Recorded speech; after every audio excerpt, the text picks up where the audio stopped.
ngenda kusooka njogereko mu Luzungu ne mu Luganda ngamaliriza. An application was made to Mengo Court by the court number 102/2019, and this application was for the with the following orders. The remains of the late Kafero Paul be exhumed, and the applicant acquires a sample for the DNA test in order to establish the paternity relationship of the children with the deceased. Secondly, the exhumation process of the same be done in the presence of the family members and local council under supervision of the police. And there were no orders to cause. So on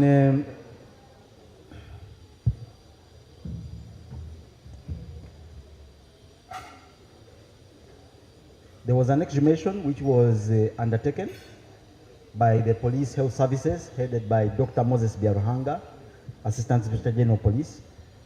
And that exhumation was able to retrieve parts of the remains of the late Paul Job Kafero. And these are the items which were retrieved from that body.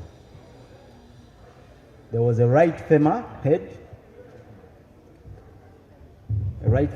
which comes from the femoral bone, left femur head from the left femoral bone, vertebrae bone, back area, the left lower jaw, right upper jaw, scalp hair, left femoral shaft, and right femoral shaft.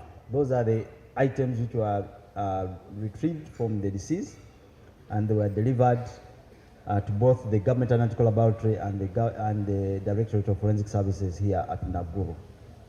Basebo nyabo waliwo okusaba mu kooti nga waliwo abasaba nti omugenzi bamuziikule bamuggyeko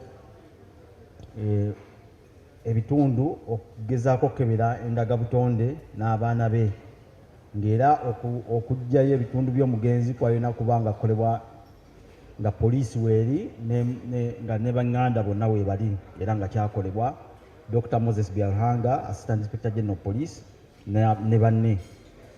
Ebitundu baabiweereza ewa Government Analytical Laboratory ne ku Forensic Services, ng'era bibajjako ebino wammanga nga waliwo akatundu akava ku kugumba ery'ekisambi erya kkono n'erya ddyo naye waggulu, ne bajjako n'akagumba ku mugongo n'akawango akawansi left ne right, kono ne ddyo, ne bajjako n'enviiri katono akanyama akabeera ku mutwe wano, ne bajjako n'ekitundu eky'eggumba ery'oku bisambi byombi ery'emumakati kye tuyita shaft. Kale nga bye bajja ku bisigala by'omugenzi ne babiweereza okubyekebejja. I would now like to move to name the persons from which reference samples were acquired, and these are the tested children. For the Government Analytical Laboratory, they were able to receive 25, and they will explain the 25. We were only able to receive 24 because the 25th person came later when we had started our analysis. So for the Directorate of Forensic Services under Uganda Police Force, the samples which were submitted on the 5th of June 2026 for DNA analysis were from the following: Nagawa Elizabeth, Kafero Tony, Kafero Benedicto, Kafero Simon Peter, Nantongo Stella, John Martin Kafero, Nalukwago Grace, Kafero John Mark, Sentongo Paul, Kafero Medi, Birungi Tinatana, Katumba Eric Trinity, Kafero Aaron, Nasali Noelina, Nagawa Stella, Kafero Philip, Kafero Thomas, Namulinda Rehema, Nalukwago Kate, Nakafero Margaret, Sandy Shafiq, Nalukwago Leticia Kafero, Mirembe John Kafero, Kafero Godfrey Mwanguzi. Those are the 24 persons who samples were analyzed under the Director of Forensic Services. I would request that the team from the Government Analytical Laboratory maybe mentions the 25th person who we don't have on the list.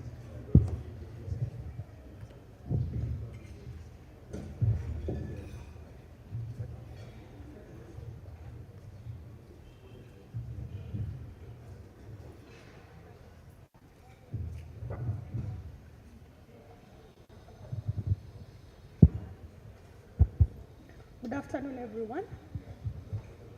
Kati list y'abantu abajja ku Government Analytical Lab twafuna abantu 25. Twasooka on 5th June 2026 twafuna abaana 24. Then nga 8 on 8th June 2024 nitufuna omwana omulala owokutaano. So list y'abajja ku 25th abajja ku 4th June yino: Kafelo Thomas, Kafelo Simon Peter, Kafelo Ben, Nagawa Elizabeth, Kafelo Aaron, Kafelo Philip, Kafelo Tony, Kafelo John Mark, Kafelo Medi, Kafelo Godfrey Mwanguzi, Sandy Shafik, Katumba Eric, John Martin Kafelo, Sentongo Paul, Nalukwago Kate, Nakafelo Margaret, Nagawa Stella, Nalukwago Grace, Nalukwago Letitia Kafero, Namlindwa Rehema, Bilungi Tinatana, Milembe Joan Kafero, Nasali Nowerina, and Natongo Stella. Nga 8th June twafuna omulala 2026 twafuna Muchibi Stephen. Samples zino twajjako omusaayi nga director bagambye, the chief government chemist nga bwagambye twabajjako omusaayi nga waliwo abakiikirira family twalinawo omukyala Natongo Sarah ne mwami Nende Abakali baliwo nga ba witnesses nga tujjako omusaayi. Kale, thank you very much. Ndoza ekiseera kye kino, I'm going to request you Analytical Laboratory to read for us. Ekisooka ngenda kusaba bataata ne bakojja bajje wano mu maaso. Gwe basoma nga atambula nga ajja wano, gwe basoma nga ajja wano. Tuba uniting. So nsaba ba anko baganda ba Kafeero ne ba sister ba Kafeero mujje wano mu maaso. So tugenda tandika ne Analytical Laboratory etuwa amanya gaabwe ne bana abeeno batuwa amanya gaabwe aba poliisi. Then omukolo ogujja kuba tugumaliriza. Tutusabire essaala okusooka. Mwami Senkuge bakwongera akazindalo osabe essaala.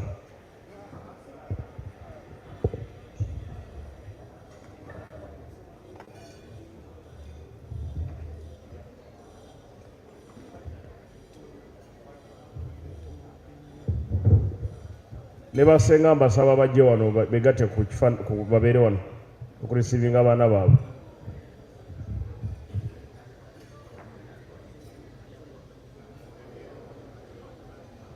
Tusabe.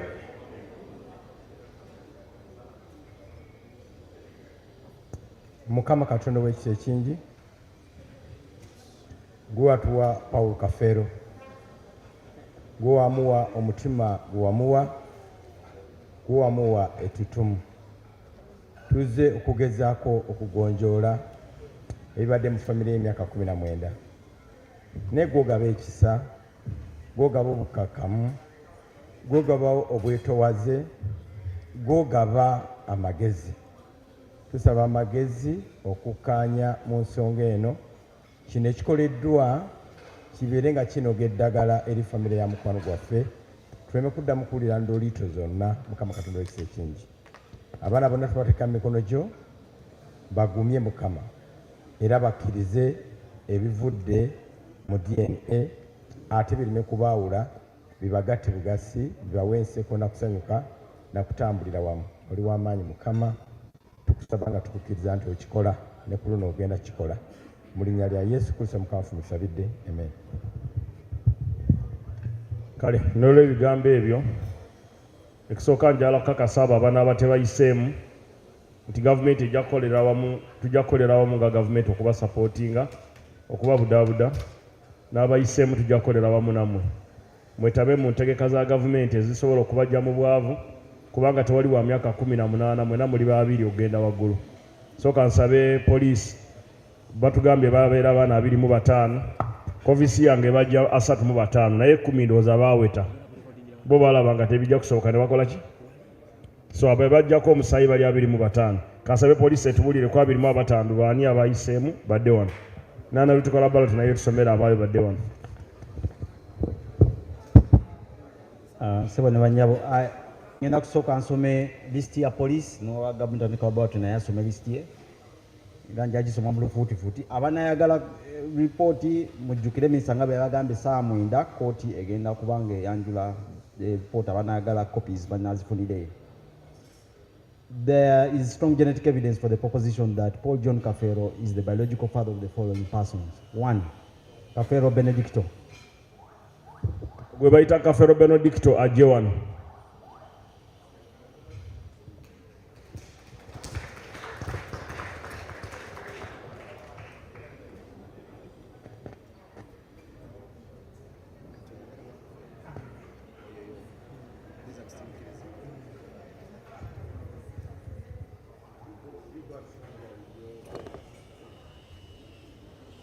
Number 2 on our list is Kafero Simon Peter. Kafero Simon Peter jangu.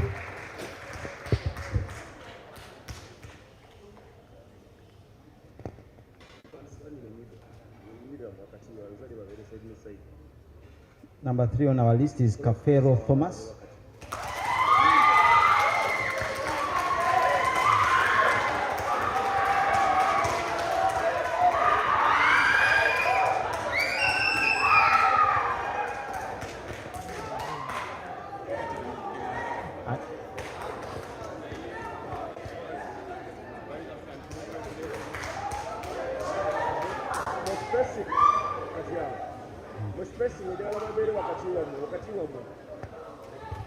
Next on our list is Nagawa Elizabeth.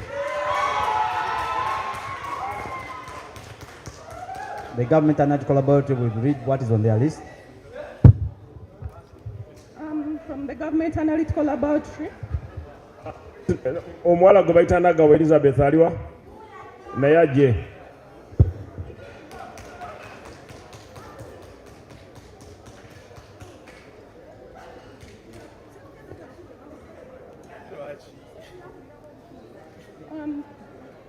the results from the analysis that we did at the government analytical laboratory, Muwulirize bulungi okuva mu laboratory ya gavumenti ey'Ewandegea gye muyita ey'Ewandegea. we strongly support the proposition that the late Paul Job Kafelo is the biological father of Nagawa Elizabeth, Kafelo Ben, Nagawa Elizabeth Ewandegea bagambye mwana wa Kafero, Kafero Ben bagambye mwana wa Kafero, Kafelo Simon Peter, Kafero Simon Peter and Kafelo Thomas. and Kafero Thomas. Be baana bana.